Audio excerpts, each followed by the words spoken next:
क्योंकि बहू झूठ नहीं बोलती। सुधा और राकेश के 3 बेटे थे। शादी के बाद तीनों माँ बाप से दूर रहते और सिर्फ त्योहारों में आते। माँ जी, पिताजी, अगली बार आप लोग हमारे घर आइएगा।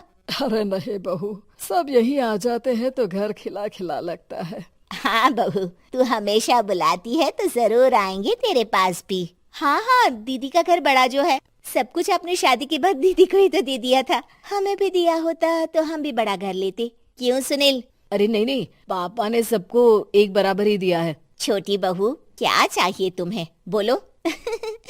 वो आपके सोने की चेन वाली घड़ी है ना, वो अगर आप मुझे, तभी वहाँ मजली बहू भी आ जाती है। और मुझे ना आपका मंगलसूत्र कितना लंबा, सुंदर और भारी भी है। अरे हाँ हाँ, तुम दोनों को ही दूंगी बहू, चिंता न करो। चलो अब खाना लगाओ, खाना खाया जाए। सभी मिलकर खाना खाते हैं कि पड़ोसन आ जाती है। अरे सुधा बहन, थोड़ी चीनी तो देना, घर में शक्कर नहीं है और मेहमान सर पर बैठे हैं। अरे छोटी बहू, चाची को शक्कर तो दे दो। अरे मजली दीदी, आप दे दीजिए ना, मैं यहाँ कम आती हूँ तो मुझे पता ही नहीं है कि सासू माँ सारी चीजें कहाँ रखती है। और तुम, मैं कौन सा यहाँ रोज शक्कर फाँकने के लिए आती हूँ, मुझे भी नहीं है पता। तभी बड़ी बहू हाथ में चीनी की कटोरी लेकर आती है। चाची, शक्कर आप लोगों का बड़ा सहारा है माँ जी और पिताजी को, वरना हम लोग तो यहाँ रहते ही नहीं। आप जैसे पड़ोसी हैं तो हम निश्चिंत है। और जीती रहे बहू, अब तो ये घर पड़ोस कम परिवार ज्यादा लगता है। सुधा अपनी बड़ी बहू को देखकर बहुत खुश रहा करती थी। वो उससे अक्सर घंटों बात भी किया करती, लेकिन दोनों दूसरी बहुओं का भी वो समझती थी कि शायद छोटी है, वक्त आने पर संभल जाएंगी। समय आ जाता है जब सभी को वापस जाना होता है। माँ जी, हम लोगों की फ्लाइट पहले है, हमें इजाजत दे। वो सास के गले लगकर चली जाती है। थोड़ी देर बाद छोटी बहू कहती है, माँ जी, मैं ना ये सोफे के कवर और चादरें ले जा रही हूँ, यहाँ तो ऐसी ही पड़ी रहेंगी। हाँ हाँ बहू, ले जा। और कुछ चाहिए तो बोल। और तो चाहिए बहुत कुछ, पर चलिए कोई बात नहीं, अगली बार ले जाऊंगी मैं। ऐसे ही मंजली बहू भी घर का बहुत सारा सामान ले जाती है। सभी के जाने के बाद सुधा राकेश से कहती है, घर कितना सूना लग रहा है ना। हाँ, और खाली भी। तुम्हारी दोनों बहुएं सब बटोर गई।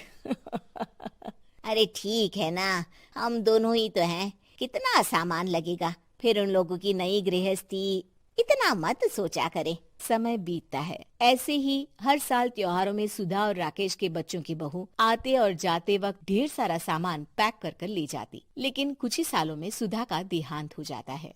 पिताजी, आप यहाँ अकेले क्या करेंगे? हम लोगों के साथ चलिए। अरे नहीं नहीं बहू, इस घर में सुधा की यादें हैं, मैं उसे नहीं छोड़ सकता हूँ। अब तुम लोगों की माँ नहीं रही।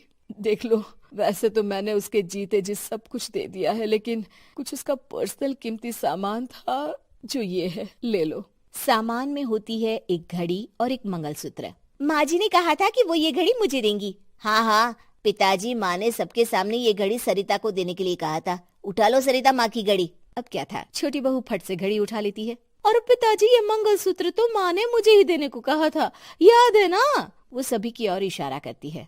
तू भी ले ले ये हार बेटा, कोई बात नहीं। मंजली फटाक से हार उठा लेती है। ससुर बड़ी बहू की तरफ देखते हैं। तुझे क्या दूं बेटा? पिताजी, माँ ने एक चीज मेरे लिए भी रखी है। सभी के कान खड़े हो जाते हैं कि आखिर सास ने क्या रखा होगा बड़ी के लिए। अरे माँ जी तो दीदी से प्यार भी ज्यादा ही करती थी, हमेशा उनसे बात किया करती। जरूर कोई बड़ी और अपनी प्रिय चीज दी होगी दीदी को। और देख लेते हैं ना, वरना तो हम भी बराबर का बंटवारा करेंगे। हाँ हाँ, कर लेना बंटवारा। लेकिन बड़ी बहू, बताओ तो, सुधा ने क्या रखा है तुम्हारे लिए? अभी तो हम लोग यही हैं पापा जी, जब जाने लगेंगे तो बता दूंगी। बड़ी बहू के मुंह से ये बात सुनकर बाकी 2 बहुएं सोचने लगती हैं कि आखिर क्या है जो दीदी को सासू माँ देकर गई हैं। दीदी, ऐसा तो नहीं ना कि पूरे घर का आधा हिस्सा माँ बड़ी भाभी को देकर गई हो? तभी वहाँ ससुर आ जाते हैं। नहीं नहीं, ऐसा कुछ नहीं है। मकान तो तुम तीनों का बराबर से है। देखो, बड़ी बहू से तुम्हारी सास ज्यादा जुड़ी थी, न जाने क्यों घंटों बात किया करती थी। पता नहीं क्या देकर गई है उसे। और ससुर। Thank you for watching my video. Please like, subscribe and share us.